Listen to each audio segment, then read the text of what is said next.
Vamos começar com a mensagem de hoje, e o título é A Decadência. Vou falar um pouquinho sobre um império que antigamente era um grande poder econômico, poder militar, e nós já conhecemos muito bem. Mas, antes de falar um pouquinho sobre esse império, trouxe aqui para vocês uma imagem de Roma, né? Roma, como todos nós sabemos, fica na Itália, e é uma cidade rica em história, né? Rica em projetos arquitetônicos, como vocês podem ver, né? Onde o passado e o presente andam de mãos dadas, né? E Roma, uns anos atrás, uns milênios atrás, era a capital do poderoso Império Romano. Vocês podem observar aqui, acho que eu tenho que apertar, ou passa aí mesmo. Está passando aqui, não. Dá só um clique aí na... Foi não. Pode só passar na setinha mesmo aí, fica mais fácil. Vocês podem ver aqui que Roma, ela foi um império que dominou de 27 a.C. a 476 depois de Cristo. E ela foi dividida em duas partes, né? A Roma ocidental, que é essa parte aqui amarela, e a Roma oriental, que é essa parte lilás. Foi um poderoso império, e é interessante que muitas pinturas, estudos, falam que no Porto de Roma, todos os dias chegavam vários produtos, vários objetos, sedas exóticas, roupas finas, especiarias, joias, obras de arte, imagens de prata, de ouro, tapetes, etc. Praticamente, os romanos tinham à sua disposição, todos os dias, uma variedade de produtos, né? Uma variedade de opções. E aí você pode ver uma ilustração de como era esse porto, né? E como a riqueza ela imperava em Roma. E o Senado romano acreditava que Roma nunca iria cair do poder, nunca iria ficar sem recursos, né? E eles acabavam, por conta desse pensamento, continuamente gastando, né? Operando grandes despesas no próprio Estado. E um dos monumentos aí mais conhecidos hoje é o Coliseu. Coliseu Romano, que vocês podem ver aí, ele era palco também de inúmeros espetáculos. E fala que o Coliseu ele era capaz de comportar 80 mil espectadores em um único dia. Então imagine 80 mil pessoas reunidas nesse espaço para assistir diversas cenas de horror, de sangue, de violência, de carnificina. O povo romano era um povo que gostava de violência, gostava de lutas, gostava de guerras. E o Coliseu ele foi um palco desses terrores, né? Estima-se que cerca de 500 mil pessoas foram mortas no Coliseu e mais de 1 milhão de animais foram também mortos para agradar uma plateia sedenta por sangue. Lá pessoas eram lançadas às feras, pessoas eram queimadas vivas. Vocês podem ver aqui um retrato de muitas coisas que aconteciam nesse local, né? Um grupo de cristãos orando, condenados à morte por seguirem a Deus, seguirem a Jesus. Vocês podem ver aqui as feras e atrás lá pessoas crucificadas e pessoas sendo incendiadas, né? Sendo queimadas vivas. E isso era um espetáculo que praticamente diário na vida dos cidadãos romanos. Perto dali havia também um outro grande local chamado Circus Maximus. Era um local, como hoje posso dizer, era um local de corrida de Fórmula 1. Só que naquele tempo eram corridas de cavalos, né? E existiam corridas que começavam às 8, 10, meio-dia, 3 da tarde e se encerravam às 5 da tarde. Edward Gibbon, ele diz o seguinte em seu livro Declínio e Queda do Império Romano: a diversão mais animada e mais grandiosa da turba indolente eram os jogos e espetáculos públicos. A multidão impaciente, já ao raiar do dia, se apressava em garantir os seus lugares. E a felicidade de Roma parecia depender do desfecho de uma corrida. Então, veja, vocês podem ver que a sociedade romana é uma sociedade atrelada muito à violência, mas também aos jogos. Só que, no fim, todos nós sabemos que Roma caiu, né? Roma declinou. E qual foi a consequência disso? No fim, Roma caiu vítima das suas próprias fraquezas. A decadência que levou a se tornar presa fácil dos povos bárbaros que estavam invadindo o Império Romano pelo norte, né? Mas que aspectos influenciaram para essa queda? 7 aspectos influenciaram para a queda do Império Romano. E quais são esses 7 aspectos? Primeiro, eles eram obcecados pelo luxo, pela riqueza. E isso a despeito de milhões de pessoas que viviam na completa miséria, na completa pobreza. Segundo, isso mesmo. E uma coisa também interessante, que eles tinham uma cultura que se consumia em prazeres. Terceiro ponto, fanáticos, devotos de jogos e esportes, né? E diversões. Quarto, sua sociedade é uma sociedade imoral, uma sociedade concentrada no sexo. Quinto, gostavam de violentas lutas entre gladiadores e o derramamento de sangue. Sexto, eles ampliaram de uma maneira exagerada os gastos com o exército, né? Com o poderio militar. Superfaturaram, isso mesmo, uma palavra muito comum hoje em dia. E sétimo, eles gastavam além das suas posses, acumulando uma massiva dívida pública. E aí, vem a seguinte pergunta. Vamos fazer uma comparação, Império Romano e o mundo do século XXI, o mundo ocidental. Existe alguma diferença ou são semelhantes? O mundo não muda? O homem não muda? O ser humano não muda? Para vocês, eu vou trazer um pensamento de um homem chamado David Walker. Ele atuou como controlador-geral dos Estados Unidos. Era responsável pela parte financeira, né? A supervisão dos gastos públicos da maior nação, a mais poderosa nação. E ele falou o seguinte: segundo ele, algo está fundamentalmente errado na base da sociedade norte-americana. Padrões morais que antes eram sólidos, hoje em dia não são mais tão fortes assim, né? Tão essenciais assim. Perdeu-se o senso de direção como sociedade. E seguindo nessa mesma linha de raciocínio, um homem também chamado Richard Lamb, ex-governador do estado do Colorado, também, Estados Unidos, ele diz o seguinte: para que a liberdade seja manejável como um sistema político-social, é preciso que hajam fortes controles internos, uma poderosa bússola moral e um senso de valores. O que ele quer dizer?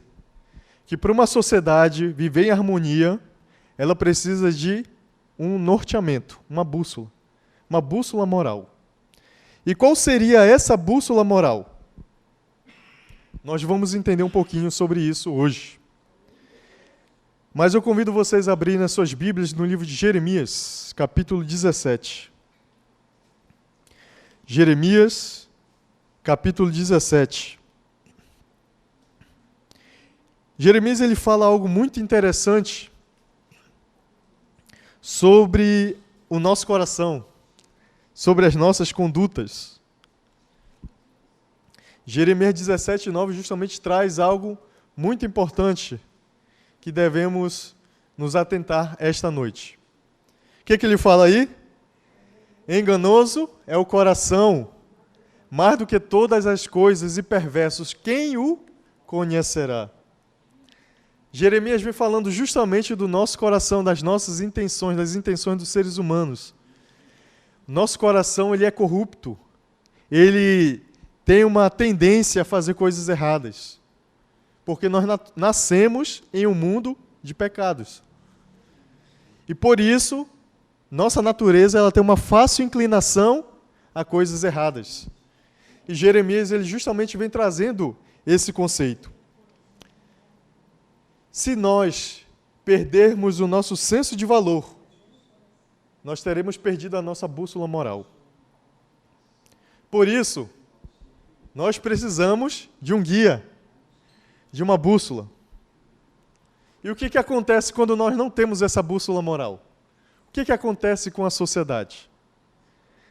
Vou trazer alguns exemplos para vocês de algumas reportagens atuais sobre as consequências da sociedade que vive sem um padrão moral sólido.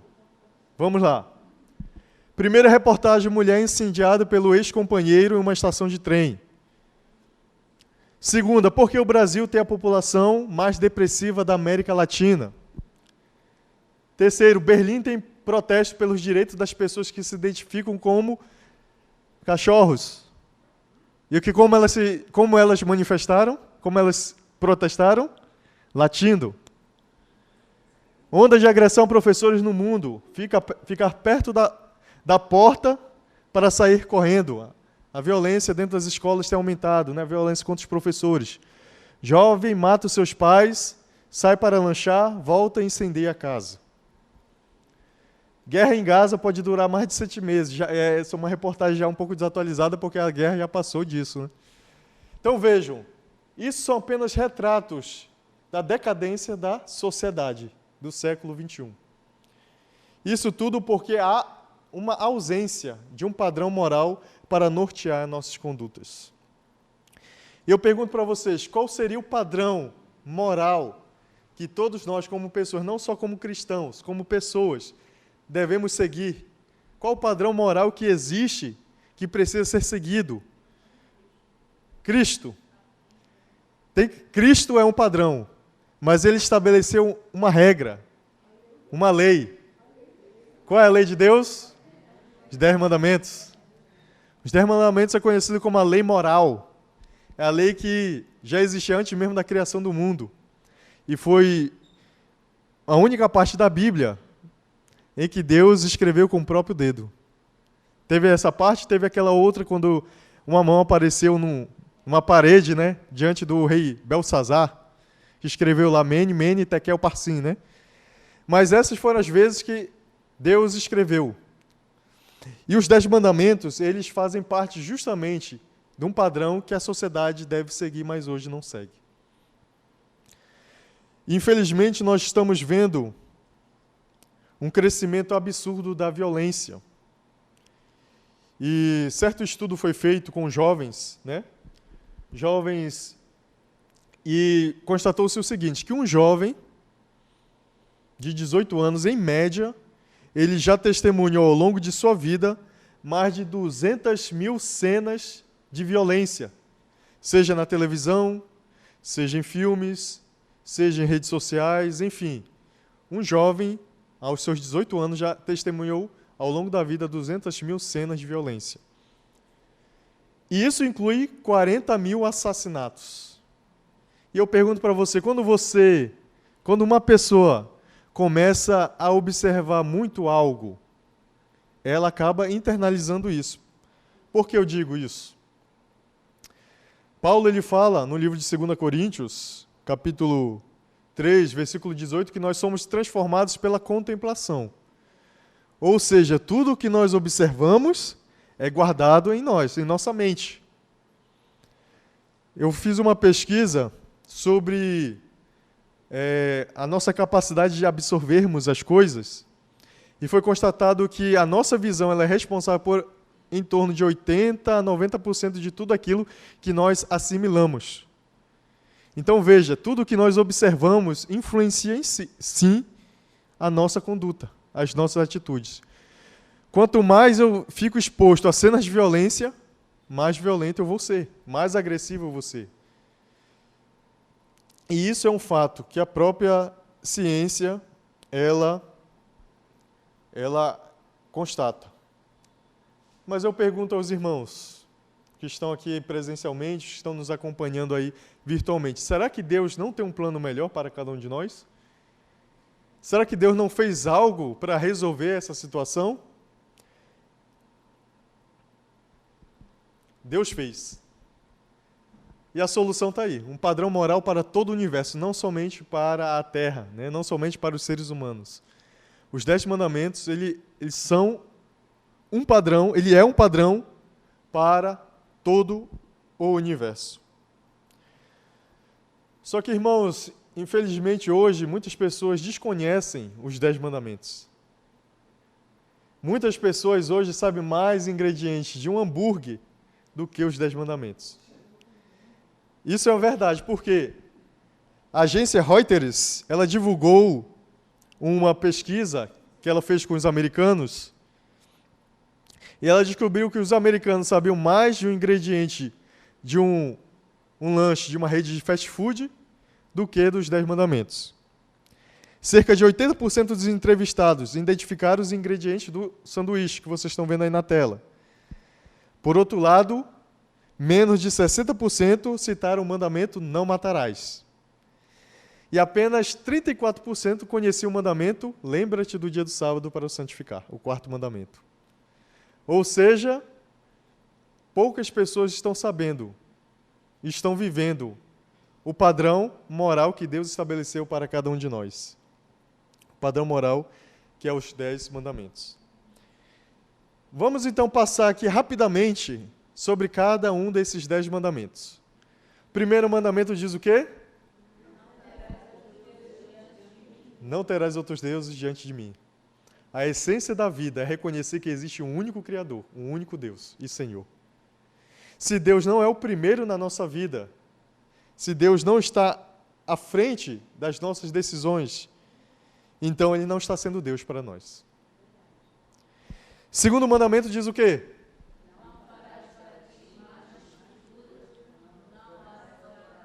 Não farás para ti imagem de escultura. Deus é muito grande, é grande demais, é grandioso demais, para se limitar a imagem de pedra, de madeira, de ouro, de prata. E isso significa também que nesse mandamento nós devemos buscar diretamente o nosso Criador, entrarmos em contato diretamente com Ele, e não através de imagens. Deus, Ele quer que nós o busquemos de maneira plena, de maneira humilde, de maneira sincera. E nós fazemos isso como? Vindo à igreja, orando, estudando a Bíblia, fazendo o culto devocional, o culto familiar. E existem diversas formas de irmos até Deus. E Ele não precisa de nenhum objeto para ser adorado. E o terceiro mandamento, qual é? O nome de Deus é poderoso. O nome de Deus é santo e representa o seu caráter. Precisa ser respeitado. Mas o terceiro mandamento não só significa isso, honrar o nome de Deus, mas significa também que nós devemos honrar o nosso Deus nas nossas atitudes. Nós somos chamados cristãos, ou seja, pequenos cristos. Estamos carregando em nós a imagem de Deus, a imagem de Jesus. E precisamos agir tal qual nós nos intitulamos de cristãos. Alguém, certa vez, diz o seguinte: meu pai, ele ocupava uma posição de liderança na igreja. Mas na igreja ele é uma coisa, em casa era outra. Em casa ele era ignorante, era grosseiro, batia em minha mãe, batia em mim e meu irmão. Ele tinha uma fachada de cristão. Ele era uma coisa na igreja, dentro de casa é outra. Isso também significa não respeitar o nome de Deus, não zelar pelo nome de Deus, não honrar o nome de Deus. E qual é o próximo? 4º mandamento? Lembra-te do dia do sábado para o santificar. Ao guardar o sábado, nós estamos reconhecendo que Deus é o supremo Criador e que Ele nos ama, que Ele se importa com cada um de nós e que Ele é o autor da vida e Ele tem domínio sobre nós. E o 5º mandamento, agora pulando da parte de amar a Deus, agora vamos ao próximo. O 5º mandamento fala Primeiro mandamento com promessa. Deus estabeleceu esse mandamento para conservar a unidade familiar, conservar o respeito entre filhos e pais, pais e filhos. Esse mandamento também, ele está simbolizando o amor que Deus tem pela família. A família foi uma das primeiras instituições que Deus estabeleceu na criação do mundo, junto com o sábado. Foi a família. Sexto mandamento, diz o quê? A vida humana é importante. Toda forma de vida é importante. Seja idosa, uma pessoa idosa, seja uma criança, seja um recém-nascido, seja uma criança que está na barriga de sua mãe, todos são importantes. Isso também significa, esse mandamento, que nós devemos cuidar do nosso corpo, da nossa saúde, e não termos hábitos que representem ameaça à nossa vida, ameaça à nossa saúde. Sétimo, não adulterarás. Ele provê um laço no matrimônio, para que marido respeite mulher, mulher respeite o seu marido. Porque o casamento é um voto sagrado, abençoado por Deus, e deve ser respeitado. Deve ser mantido firme e forte. Oitavo mandamento, não furtarás. Ou seja, não pega aquilo que não é seu. Se você... Vamos colocar um exemplo assim prático. Se alguém está andando na rua, caiu a carteira, a primeira coisa que nós devemos fazer é pegar a carteira e entregar para a pessoa. Mas existem pessoas que nessa situação olham para o lado, olham para o outro, será que alguém está me vendo? Vai lá, ó, pega e esconde. Nós precisamos também entender que aquilo que não é nosso não deve ficar conosco. Esse mandamento, ele fala justamente por isso. Não ficar com aquilo que não é seu. O próximo qual é? Não dirás falso testemunho. Isso significa a nossa reputação. A nossa reputação é preciosa. Mas muitas pessoas com frequência têm a sua reputação arruinada por críticas, por suspeitas, por difamação. Precisamos entender que não dirás falso testemunho é um apelo para cada um de nós, para que entendamos que as nossas palavras, elas têm impacto na vida das pessoas. E precisamos também ponderar aquilo que nós falamos. E o último mandamento, não cobiçarás, que significa não ter amor pelas coisas acima das pessoas. Muitos indivíduos, muitas pessoas colocam os bens acima do amor ao próximo. E esse mandamento ele nos leva a entender que a vida humana, a pessoa é mais importante do que os bens. Por isso, esse mandamento. Mas a Bíblia ela ainda nos explica muitas outras coisas sobre esse assunto. 1 João 3,4. Abra sua Bíblia, por gentileza. Em 1 João, capítulo 3, versículo 4.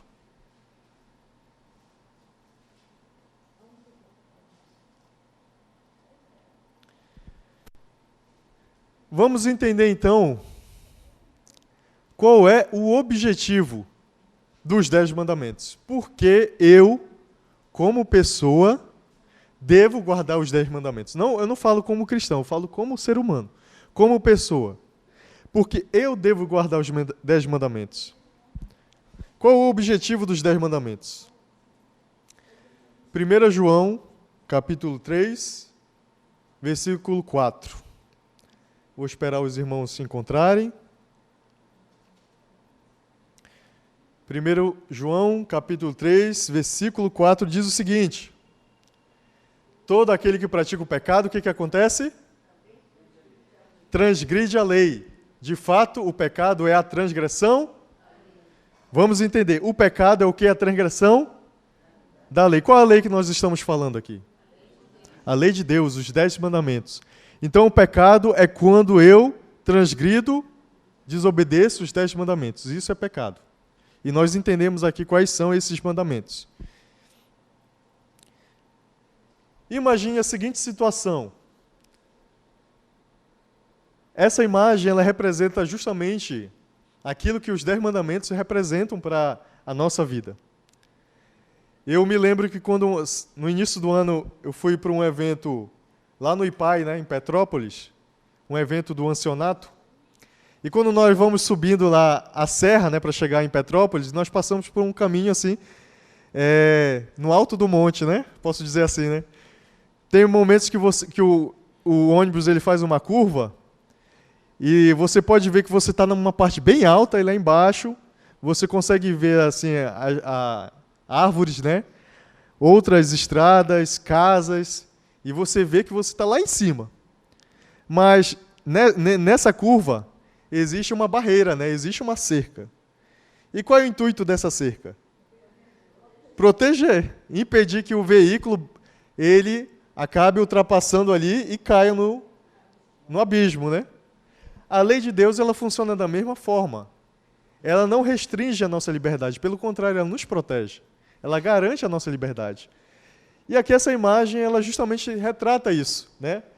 Os mandamentos de Deus representando a cerca, ou seja, nos protegendo para que nós não caiamos no abismo do pecado, da morte eterna. Mas muitas pessoas acreditam que seguir os mandamentos de Deus é estar preso, é estar vivendo como escravo, mas não é, irmãos.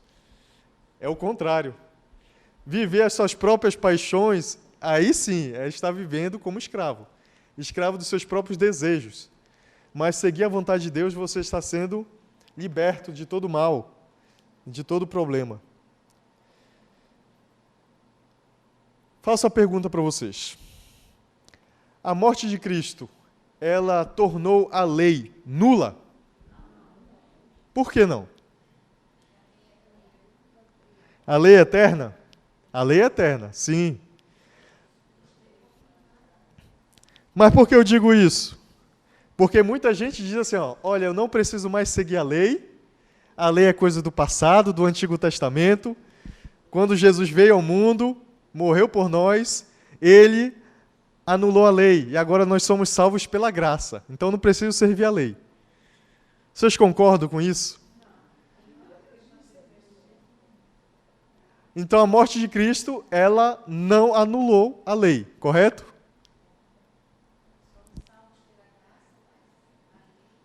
Nós somos salvos pela graça, beleza, é isso mesmo. Mas isso não anula a lei, um trava-língua aí. Vamos entender melhor isso. João 14,15 fala, se me amardes, guardarei os meus mandamentos. O próprio Jesus fala, se vocês realmente me amam, vocês devem guardar os meus mandamentos. E quais são os mandamentos de Deus? Os 10 mandamentos.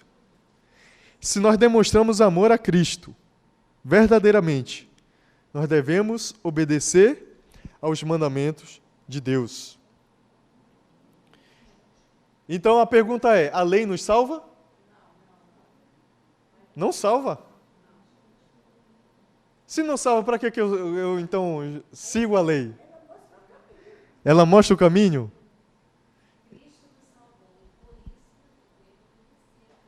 Cristo nos salvou, por isso nós devemos obedecer à lei. Então a lei não salva.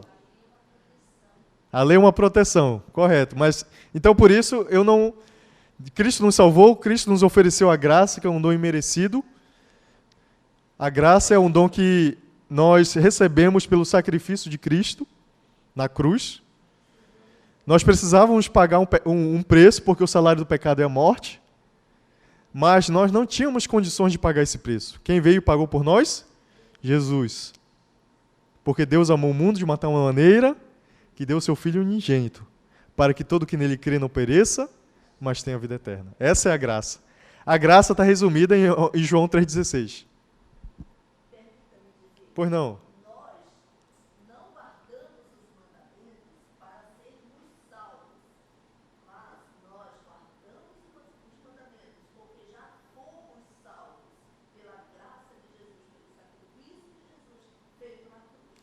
Isso mesmo. Perfeito, minha irmã. Eu ia chegar nessa frase, mas foi bom que a senhora já falou. A lei, ela não nos salva, certo? Nós somos salvos pela graça. Mas nós obedecemos a lei justamente porque nós já somos salvos. Porque a salvação já chegou a nós através de Cristo Jesus. Então é isso, a obediência à lei de Deus não é o meio para a salvação, mas é um resultado da salvação. Se eu aceitei a Jesus como Salvador e Senhor da minha vida, o resultado disso é seguir os seus mandamentos. É seguir e obedecer à lei de Deus. E aí vem justamente essa frase, né, que nós somos salvos unicamente pela graça. Mas a graça, ela não exclui a lei. Ela não exclui a lei.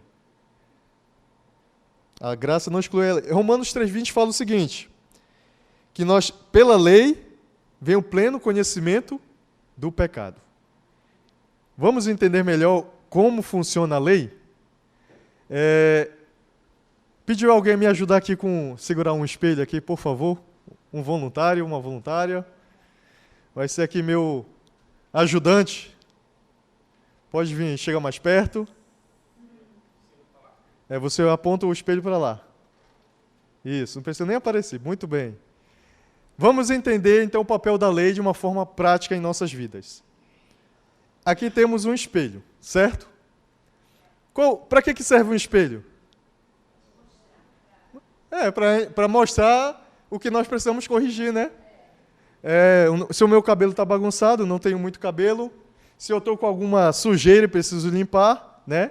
Então, o espelho, todo mundo usa um espelho em casa, né? Todo mundo tem. Vamos agora dar uma nova função a esse espelho.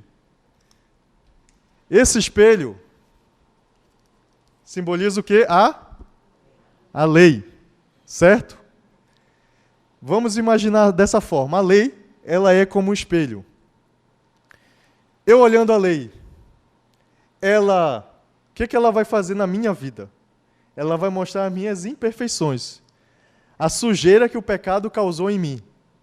Mas a lei, ela vai limpar essa sujeira? Vai tirar esse pecado? Não, a lei não faz isso. E aí que entra o quê? A segunda parte da nossa ilustração. Aí que entra a graça.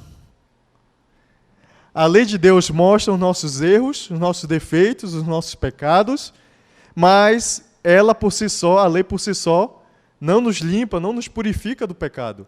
O que nos purifica do pecado é a graça, que é o dom gratuito de Deus.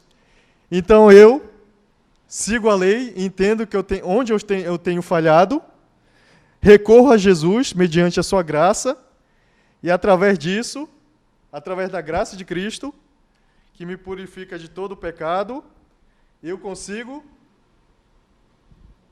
me limpar dos meus pecados, dos meus erros, das minhas falhas. Certo? Então o papel da lei é esse. É mostrar onde nós estamos errando. Mas nós precisamos recorrer à graça de Deus para termos os nossos pecados perdoados.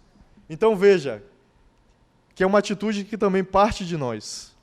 Nós devemos ir até Jesus com o coração arrependido, coração contrito, pedir perdão pelos nossos pecados, e a graça de Deus, ela tem o poder de nos purificar de toda maldade e de todo o pecado. Muito obrigado, meu irmão. Esse é o papel da graça. Mas nem sempre é agradável saber a verdade. Às vezes a verdade ela é doída, né? Às vezes a verdade não é agradável. Então o que fazer? Se a lei me mostra onde eu estou errando, me mostra a verdade, eu vou pegar a lei e quebrar? Eu vou ignorar a lei? Pelo contrário, devo corrigir os meus erros e buscar fazer sempre a vontade de Deus. Então, a lei mostra como nós estamos, assim como um espelho. Assim como o espelho mostra as nossas imperfeições, os nossos erros, a lei também mostra como nós estamos. Se estamos indo no caminho certo ou não. E eu gostaria de encerrar a mensagem dessa noite trazendo uma ilustração, algo que aconteceu na minha vida. Eu, quando eu era pequeno, não faz muito tempo atrás, quando eu era criança, hoje eu tenho 31 anos, mas acho que eu tinha quantos anos? Acho que tinha uns 10 anos, 12 anos, por aí. Faz muito tempo, não. Eu gostava de assistir um programa de uma emissora que acontecia toda manhã. E essa emissora, toda manhã, ela passava vários desenhos, né? E eu gostava muito de assistir. E tinha um momento nesse programa que os apresentadores, que eram também jovens, né, adolescentes, eles tinham uma roleta, né? Eu acho que alguém quem assistia muito isso quando criança vai lembrar. E nessa roleta tinha vários brindes, né? Tinha lá computador, tinha bicicleta, tinha boneco do Max Steel, tinha PlayStation, acho que tinha dinheiro, alguma coisa assim, né? E o meu sonho era ganhar algo do programa. Mas como funcionava? A criança tinha que entrar em contato lá com o telefone que eles colocavam. Até hoje o telefone está na minha mente, o número. A criança ligava e aí ela tinha que ter a sorte de ser atendida, né? E quando era atendida, os apresentadores perguntavam o que ela queria ganhar. Ah, eu quero ganhar isso. Aí colocava lá uma coisa só para mostrar o que ela queria e giravam a roleta. Às vezes a criança ganhava aquilo que ela queria, às vezes não. E o meu sonho era ganhar um videogame, um PlayStation. Acho que naquele tempo era o PlayStation 2. Hoje já está no PlayStation 5, né? Então, faz um tempinho. Só que eu não tinha telefone para ligar. Naquele tempo ainda não... tinha celular, mas se eu não me engano é aqueles celulares com teclinha, tijolão, isso aí. E eu não tinha telefone, mas como eu ia fazer? Eu queria tanto ganhar aquele prêmio, aquele videogame, meu pai não tinha condições de comprar, eu ainda era criança, não tinha dinheiro, como eu ia fazer isso? Eu vou ligar para lá, mas como vou ligar? Lá em Belém, eu vim de lá, né? A minha família ela mora num terreno, são 7 famílias, meus avós e mais meus tios e meus pais, né? Cada um com a sua casa. E lá o meu tio, hoje ele é falecido, né? Ele faleceu na Covid, no ano de 2020, ele tinha telefone fixo. Aí olha a mente da criança, né? Eu não tenho telefone, mas meu tio tem. Mas eu não vou pedir para ele, porque eu sei que ele não vai deixar. Então eu vou fazer algo diferente, eu vou ligar escondido. Só que para isso, eu tinha receio de ser descoberto, né? E aí eu tive que chamar uma cúmplice, a minha prima. Hoje ela mora em São Paulo. Qual era a função dela? Qual era o papel dela? Ela ficava na porta, observando se havia alguém. Se viesse alguém, ela me avisava, eu rapidamente desligava e saía correndo e me escondia. E assim, praticamente todos os dias eu ia lá ligar. Eu ia, às vezes, 1 vez no dia, 2 vezes ao dia, para aumentar minhas chances, né? Só que nada de ganhar. Aí passou-se o mês, meu tio, ele começou o dono do telefone, né, começou a ir na casa dos tios, né, dos outros tios. E começou a perguntar para cada tio se alguém tinha usado o telefone, né, porque a conta veio astronômica, né. De um mês para outro, o boleto veio muito maior. E aí ele chegou no momento lá em casa, eu me lembro, né, estava lá, ele chegou, estava lá meu pai e eu. E aí ele perguntou para o meu pai se o meu pai sabia de alguma coisa, porque ele tinha estranhado que a conta ela veio muito alta. E aí eu lá atrás, né, com o coração já apertado, sabendo que eu que tinha feito o erro, cometido o erro, naquele momento eu disse, olha, tio, fui eu. Que eu estava ligando para tentar ganhar um videogame, mas não consegui. Aí meu tio, tudo bem, mas aí agora, o que a gente pode fazer? O que meu pai fez? Pagou a conta, né? Eu tinha dinheiro para pagar? Não. O responsável fui eu, não fui? Mas eu não tinha dinheiro para pagar. E aí, quem pagou? Meu pai. Só que aí teve consequências, né? Cinturão no couro. Meu pai me bateu, fiquei de castigo, e aí Depois disso, não ganhei o videogame. E aí vocês imaginam, depois disso eu voltei a ligar novamente, escondido? O que vocês acham? Sim ou não? Não. Por quê? Porque eu aprendi a lição. E o que essa história ensina sobre a graça de Deus? Ela ensina algo muito interessante. Eu cometi um erro, mas eu não tinha como pagar pelo meu erro. Mas alguém assumiu a culpa em meu lugar. Foi meu pai. E ele pagou o preço em meu lugar. As consequências, elas continuaram. Mas o preço foi pago. E a graça, ela funciona dessa forma. Nós erramos, nós falhamos, nós caímos no lamaçal do pecado, mas no momento que reconhecemos o nosso erro, e no momento que nós vamos até Jesus, com o coração arrependido, a graça de Cristo apaga todos os nossos pecados, né? Joga nas profundezas do mar. Paga a nossa conta. Como eu falei, porque o salário do pecado é a morte. E dessa forma, meu pai pagou a minha conta, mas eu tive as consequências. A graça, ela também age da mesma forma. Ela nos cobre dos nossos pecados, Deus nos perdoa mediante a graça, mas as consequências ficam. Não entenda que, eu me arrependi, sinceramente, meu coração se arrependeu do erro que eu fiz, pedi perdão a Deus, sinto no meu coração que Deus me perdoou, mas agora eu vou estar livre das consequências. Não. Você nunca vai estar livre das consequências das suas atitudes, sejam elas boas ou ruins. Mas entenda que quando você comete um erro, pede perdão a Deus de maneira sincera, Ele apaga os seus pecados, Ele lhe perdoa. Isso é a graça. E assim como meu pai pagou o preço, que eu não tinha como pagar, Deus também já pagou o nosso preço. Enviando quem? Jesus. Jesus para morrer por cada um de nós. E eu gostaria de que a igreja lesse comigo esse último verso, que está lá no livro de Hebreus, capítulo 8, versículo 10. Deus, Ele promete uma nova aliança conosco. Ele quer fazer uma nova aliança com cada um de nós.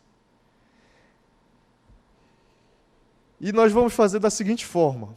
Nós vamos ler juntos esse texto, só que no lugar de casa de Israel, você vai colocar o seu nome. Vou dar um exemplo. Porque essa aliança que firmarei com o Edielso. Você vai colocar o seu nome. E vai dizer o seu nome enquanto estiver lendo o texto. Perfeito? Entenderam?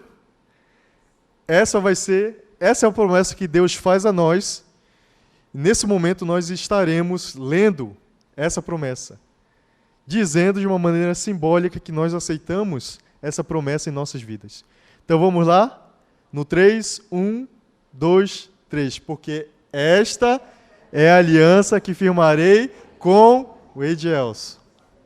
Continuando. Depois daqueles dias, diz o Senhor, na sua mente imprimirei as minhas leis. Também sobre o seu coração as escreverei. Eu serei o seu Deus e serão meu povo. Amém? Essa é a promessa de Deus para a sua vida. Por isso que eu pedi para você colocar o seu nome, porque é para você, para a sua vida. Deus deseja transformar o seu coração a cada dia. Não importa quem você foi ou quem você é. Não importa os erros que você cometeu, quão longe você andou de Deus. Existe sempre uma oportunidade de voltar para os braços do Pai. Deus nos ama demais. Ele se importa com cada um de nós. E Ele espera você para dar esse abraço. Muitos andam longe dos caminhos de Deus. E Jesus não voltou ainda por conta de muitas dessas pessoas. Pessoas que ainda não aceitaram Jesus. E Deus está oferecendo mais oportunidades. Todo dia é um dia de oportunidade. Todo dia é o dia que Deus oferece uma nova chance para cada um de nós. Você vai esperar que essas oportunidades acabem? Ou você vai decidir hoje seguir a Jesus? Aceitar a sua graça, cumprir os seus mandamentos. Deus lhe ama demais e se importa com você. Na cruz do Calvário, Jesus nos mostrou a graça. Ele perdoou todos os nossos pecados. Aonde você estiver, você pode escolher receber pela fé o perdão e a graça que Deus oferece gratuitamente. Porque a graça é de graça. Mas o preço pago por ela foi alto, altíssimo. Venha com seus momentos de ansiedade, vá até Jesus em seus momentos de tristeza, de dificuldade, nos seus momentos de alegria também, nas suas frustrações, nas suas angústias, nas suas ansiedades. Vá até Jesus da forma que você está, porque Ele lhe espera de braços abertos, porque Ele te ama. E Ele quer lhe dar uma nova chance, uma nova vida, uma nova oportunidade. Quer você viver hoje seguindo os passos de Deus? Quer viver você hoje uma nova vida, nascer de novo? Como Jesus disse para Nicodemos: Nicodemos, você sabe tudo da Bíblia, mas falta você nascer de novo. Se você tem um desejo no seu coração de aceitar Jesus todos os dias, de mudar a sua rotina para fazer a vontade de Deus, de entregar o seu coração a Deus, entrega o teu caminho ao Senhor, confia nele e o mais Ele fará. Nós iremos então encerrar cantando a música Graça. E à medida que nós estivermos cantando aqui, você pode fazer uma oração silenciosa, de olhos abertos, de olhos fechados, fica a seu critério. Fale com Deus. Exponha a Ele seus problemas, as suas angústias, seu sofrimento, seus traumas. Converse com Deus em pensamento e diga: Senhor, eu quero uma vida nova. Eu quero ser transformado por Ti. Enquanto nós estivermos cantando, você pode fazer essa oração e ao final encerrarei com uma oração de despedida.